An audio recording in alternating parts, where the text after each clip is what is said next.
안녕하세요. 지분경매로 토지개발업자 되기 저자 조홍수입니다. 오늘은 2019년 12월 7일 토요일 오전 11시입니다. 기온이 굉장히 떨어졌어요.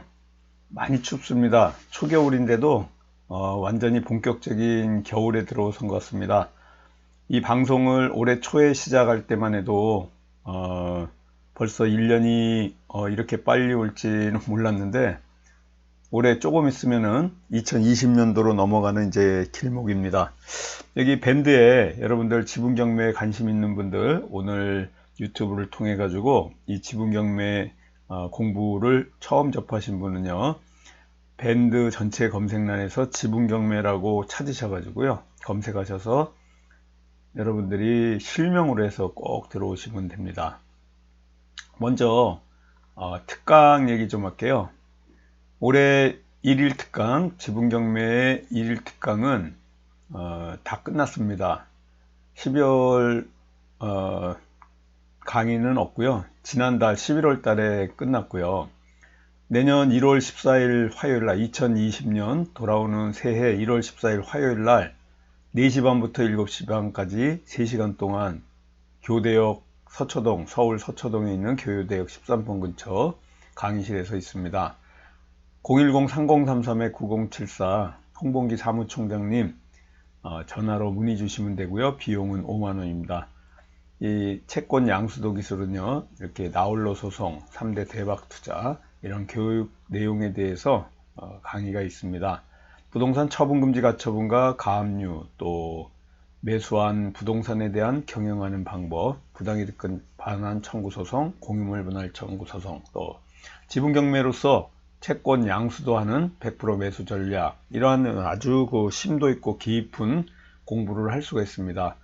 010-3033-9074 홍봉기 사무총장님 전화로 문의 주시면 되겠습니다. 제가 여기 밴드에 어제 글을 하나 올려놨어요. 메멘토 몰이라는 이러한 그 글을 하나 올려놨는데, 여러분들 가슴속에 필요한 어떤 그 격언이 하나 필요하시면요, 이거 하나 기억해 두시면 괜찮을 것 같아요.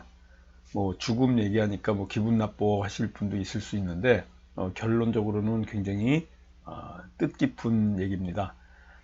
이 메멘토 몰이라는 건요, 로마 그 기원전 753년에 그 이태리 반도에서 조그만 마을부터 로마가 시작됐습니다. 기원 전 753년 전에 로마라는 도시가 이렇게 만들어졌는데, 이 강력한 군사력을 바탕으로 해가지고 정복을 거듭해가지고 이 세계 제국으로 이렇게 발전을 했는데, 이 로마의 전통이 국가를 구한 전쟁 영웅한테는 수도 로마에서 개선식을 거행하고 명예를 줬습니다. 전쟁에서 승리하고 군대가 본국에 귀환하게 되면 그 승전 행사로 개선문, 그래서 개선문이 있는 거예요. 그래서 그 개선 장군들은 시민들로부터 이렇게 그 개선 그 장군들을 개선식을 거행해 주는데, 그때 개선 장군은 월계관도 쓰고 또 보라색 옷감으로 금실을 막 수놓은 이러한 그 토가라고, 로마의 그 정복대 입은 제왕과 같은 신하 여웅처럼 보이게 하기 위해서 이런 옷을 입고 행렬에 연도하는 그 시민들에게 개선문을 지나면서 또 이렇게 그 신전에 가서 제물로 바치고 월계관 벗고 신에 바치는 이런 공식 행사를 합니다. 그때 바로 승리를 거둔 개선하는 장군들 노예로 행렬시켜서 큰 소리를 치게 하는데, 그 뒤에서 메멘토 몰이라고 하면서 이렇게 개선 장군 뒤에서 노예들이 메멘토 모리 메멘토 모리 하면서 큰 소리로 외치게 하는데, 이게 바로 오늘은 네가 개선 장군이지만은 언젠가 너도 죽는다, 그러니 겸손히 행동하라는 이러한 그 얘기입니다. 웰다잉에 대해서 얘기하는 거죠. 메멘토르의 모리를 계속 외치면서 죽음을 기억하라, 너 자신도 유한한 인간임을 잊지 말고 오늘 인생 최고의 날, 마치 뭐 초치는 이러한 그 얘기를 계속 졸졸 따라다니면서 하는데요. 바로 이 최고 영예의 순간, 막 네가 신의 경지에 오르는 것 같은 이런 느낌이 있고, 그러나 이것도 유한하다. 너 역시 언젠가는 죽는 인간이니까 이렇게 그 승리에 들떠 있을 때 개선 장군에게 너는 그 교만에 빠지지 말라는 이러한 그 얘기입니다. 여러분들이 좀 일이 잘 되거나 할 때도요, 또 아니면은 인생의 모토로 삼을 글귀가 혹시 없는 분들은요, 이 메멘토 모리, 한마디로 겸손입니다. 메멘토 모리 이꼬르 겸손이니까 여러분들이 이 의미를 잘 기억하시고요. 제가 글을 올려놓은 게 있거든요. 이 글 잘 보시고 격언으로서 하나 갖고 가시고 싶은 분들은요, 이렇게 한번 기억해 주십사 하고 제가 올려놓은 글입니다. 마지막으로 이 6개월 매주 수요일 날 수시 등록 가능한 실전반 과정에 대해서 좀 설명드릴게요. 매주 수요일이니까 다음 주에 12월 11일 수요일 날에도 있습니다. 수시로 등록 가능하고요. 6개월 오프라인 강의가 있는데요. 아까 1일 특강 그 외에 더 깊숙한 아주 심도 있는 공부합니다. 여기에서는 그 시중에서는 들을 수 없는 지분 경매만의 아주 그 전문적인 실제 사례를 갖고 공부합니다. 실질적인 사례로 하기 때문에 여러분들이 유튜브라든가 또 네이버 검색에서 찾을 수 없는 실전에서 실질적으로 부닥치는 문제점을 해결해 드리고요. 또 공격과 방어의 방법, 소송과 또 타 공유자의 협상과 이러한 아주 깊은 공부들을 같이 하니까 여기에 여러분들이 그 공부하시게 되면요, 일취월장 실력이 완전히 늡니다. 6개월 과정이 300만 원이고요. 카드도 가능한데 온라인 교육 과정이 또 있어요. 그래서 이런 과정은 홍봉기 사무총장님 010-3033-9074번으로 문의 주시면 되고요.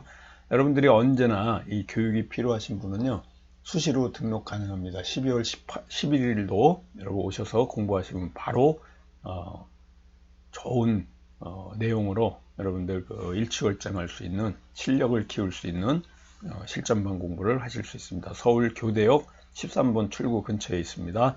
자, 지금 잠을 자면 꿈을 꾸지만 지금 공부하면 꿈을 이룬다. 이러한 그 내용으로 같이 공부해 나가고요.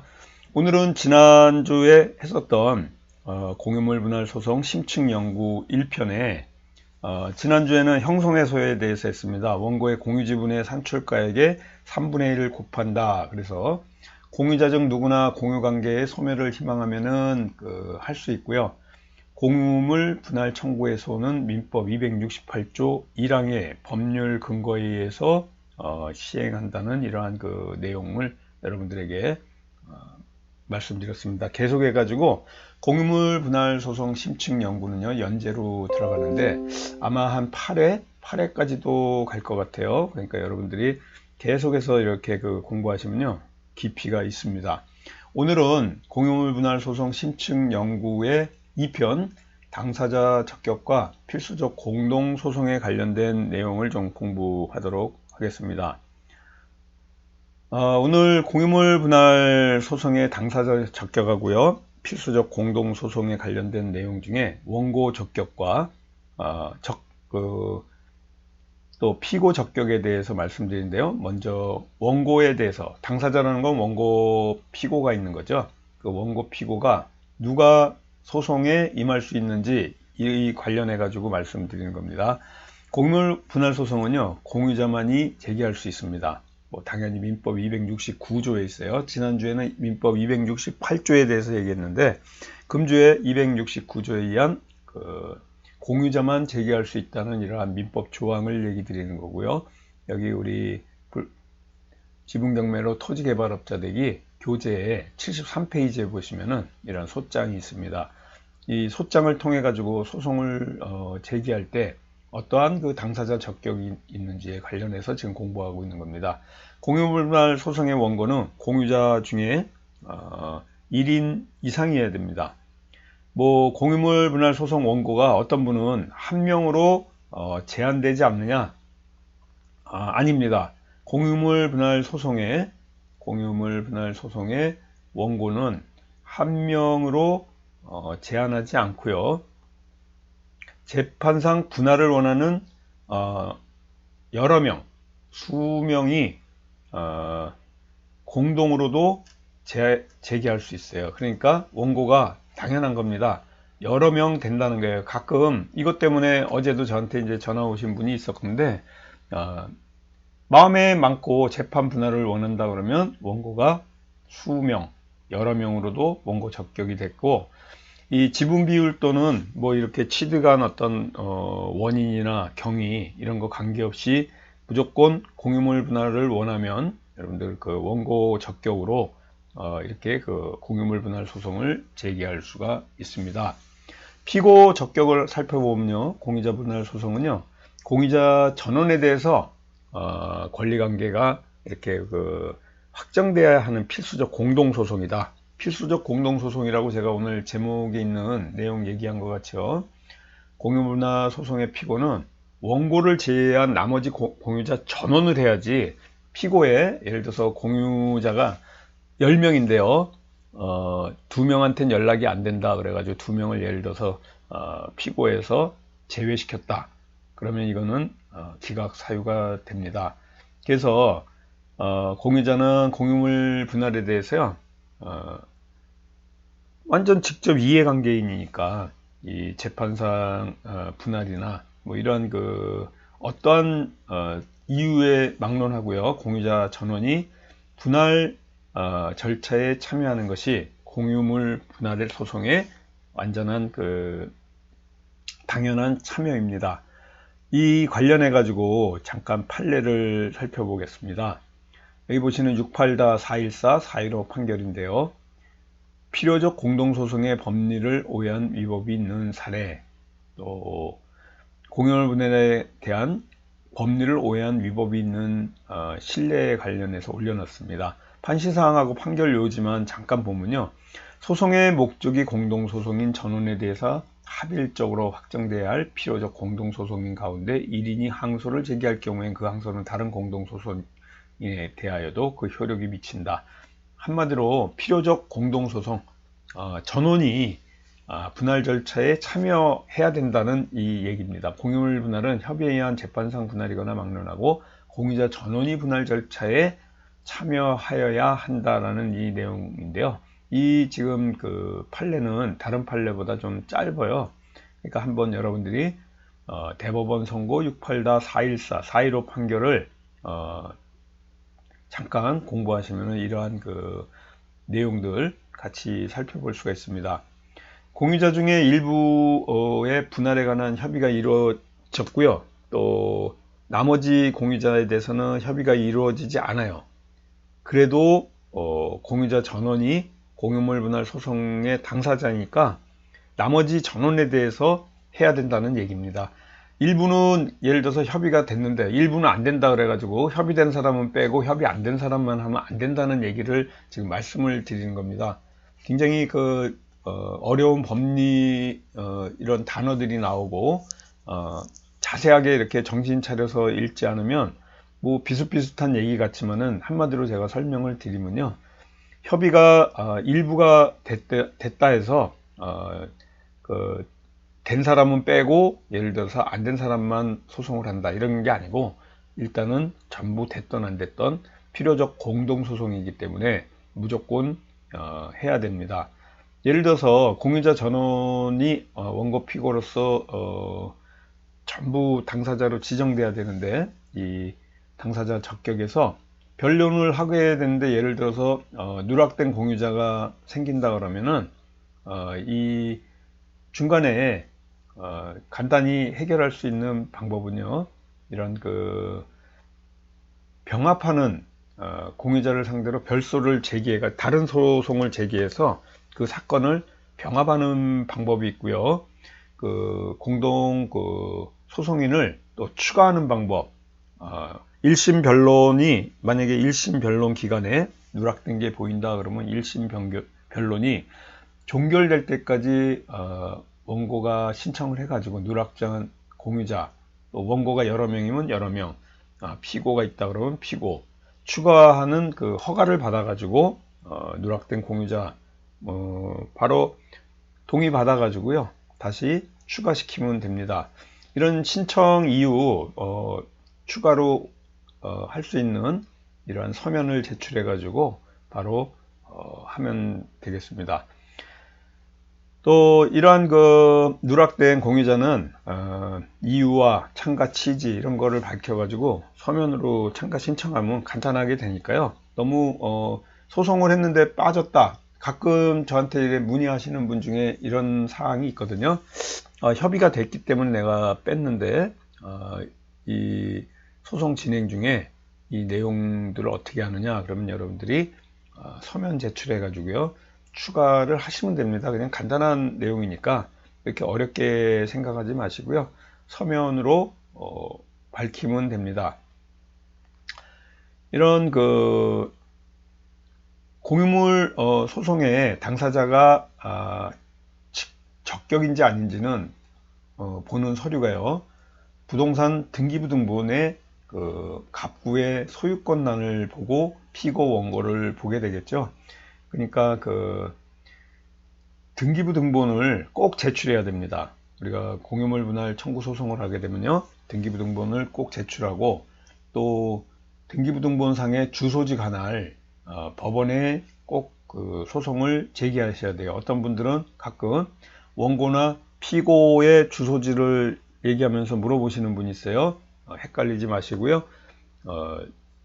부동산 소재지, 내가 소유한 지분 부동산의 소재지 관할 법원에 제출하시고 이러한 그 등기에 관련된 사항을 제출하고 공유자의 적격, 원고, 피고의 적격을 보기 위해서는 꼭 부동산 등기부등본을 첨부 서류로서 이렇게 그 제출하셔야 됩니다. 예를 들어서 그 공유물 분할 소송 중에 당사자인 피고, 예를 들어서 그 매매라든가 또 뭐 여러 관계로 이 소유권이 바뀔 수가 있죠. 뭐 상속인 경우도 있고 공용 징수가 되는 경우도 있고 뭐 다른 판결에 의해서 또 경매에 의해서 또 바뀌는 경우가 있습니다. 이런 것들을 미연에 방지하기 위해서요 우리가 부동산 처분금지 가처분을 상대방 지분에 꼭 인용시켜서 등기부등본 갑구에 타 공유자들 지분들 부동산 처분금지 가처분을 여러분 신청해 가지고 인용받아 가지고 등기부등본에 기재한 상태에서 이 공유물 분할 청구 소송을 제기하는 것이 좋습니다. 이러한 내용들은요 지분경매로 토지개발업자 되기 이 교재 매일경제신문사에서 나오는 이 교재를 통해 가지고 여러분들이 공부하시면 쉽게 아실 수 있는 거고요.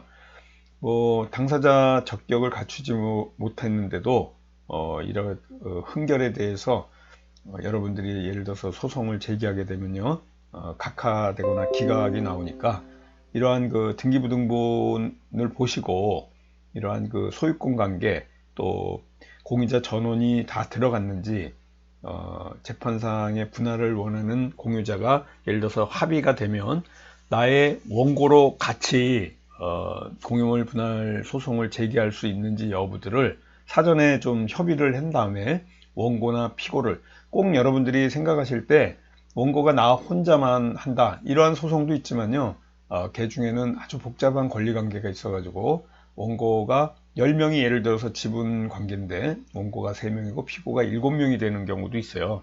그러니까 이러한 그 피고 적격 내지는 흥결 뭐 이런 것들을 사전에 좀 협의하고 검토하고 해서 내야 됩니다.